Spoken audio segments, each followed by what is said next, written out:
അല്ല ബ്രോ, വടയാണ്.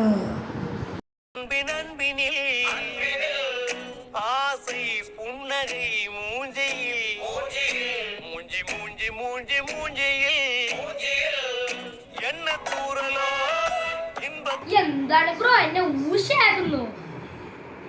പൊട്ടാ, നീ ഒന്ന് അങ്ങോട്ട് ഇറങ്ങിപ്പോയി നോക്കാം, അപ്പൊ എനിക്കെല്ലാം മനസ്സിലാവും. വിശ്വസിക്കാൻ കൊള്ളത്തോലും ഇല്ലടാ.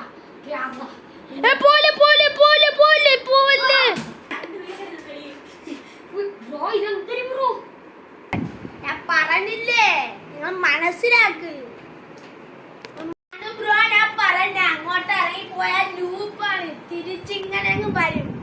നമ്മളിവിടെ ഇരിക്കും, നമ്മക്കെല്ലാം കാണാം. പക്ഷേ വെളിയിക്കുന്നവര് ഈ വീട് ഒറ്റയ്ക്കാണെന്നാണ് കരുതുന്നത്. അതാണ് ബ്രോ ഇവിടത്തെ പ്രശ്നം. ഇവിടെ 5 വർഷമായി വന്നു. ഞാനും ഇറങ്ങാൻ നോക്കിയാണ്, ഇനി നിങ്ങളും ഇറങ്ങാൻ നോക്കും.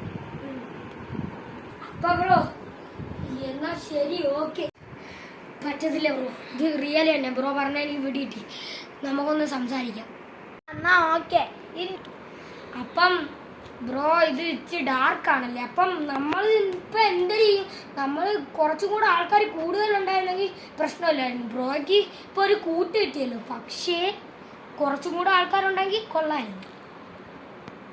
അതും താങ്കൾ പറഞ്ഞ കറക്റ്റാണ്. എന്തെന്ന് വെച്ചാൽ നമ്മൾ ഈ ലൂപ്പിൻ്റെ ഇത് വെച്ച് ഡിസംബർ 31 ഒരാൾ ഇവിടെ നിന്ന് പോയി. പിന്നീട് അയാളെക്കുറിച്ചൊരു വിവരവും ഇല്ല. ഇത് വിളയിൽ അമ്മക്കും അത് നമുക്ക് ഡിസംബർ 31 പോകാൻ പറ്റിയാൽ ഡിസംബർ 31 ജനുവരി 1. നിങ്ങൾ ജനിച്ചെന്ന് ജനുവരി 1. ജനുവരി 1 ഞാനും ജനുവരി 1. അപ്പോൾ അയാൾ നോക്കുന്ന ജനുവരി 1 ഉള്ള ആൾക്കാരെ വെച്ചിട്ടാണ്.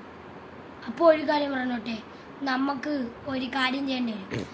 നമ്മൾ ഇനി ആ സമയമാകുമ്പോഴത്തേക്ക് നമ്മൾ പുറത്തിറങ്ങരുത്. ഒരു കാര്യം മാത്രം നമുക്ക് ചെയ്യാം, ഒരു പോസ്റ്റ് പേപ്പർ നമുക്കൊന്ന് വെളിയിലെറിഞ്ഞ് നോക്കാം. ആ സമയത്ത് ആ പോസ്റ്റ് പേപ്പർ തന്നെ വെളിയിൽ വരുമെന്ന് നമുക്കൊന്ന് നോക്കാം. അല്ലെങ്കിൽ ചിലപ്പോൾ അത് അകത്ത് പോകും. കറക്റ്റ് ഡിസംബർ 1 നമുക്ക് പോകാൻ പറ്റുകയാണെങ്കിൽ ആ പോസ്റ്റ് പേപ്പറും അവിടെ എത്തിയിരിക്കും. അതുകൊണ്ട് നമുക്ക് ആ പോസ്റ്റ് പേപ്പറിൻ്റെ പിന്നിൽ പോകണ്ട, നമുക്ക് ആ പോസ്റ്റ് പേപ്പറിനെ വിട്ടിട്ട് നമുക്ക് റെഡിയാവാം. പോസ്റ്റ് പേപ്പർ തിരിച്ചു വന്നു കഴിഞ്ഞാൽ നമുക്ക് വേറെ എന്തെങ്കിലും പണി ഉപയോഗിക്കണം. അങ്ങനെ ചെയ്യാൻ പറ്റുമെന്ന് തോന്നുന്നു. എന്നാലും നമുക്ക് നോക്കാം. താങ്കൾ പറയുന്ന കണക്ക് തന്നെ നടക്കട്ടെ.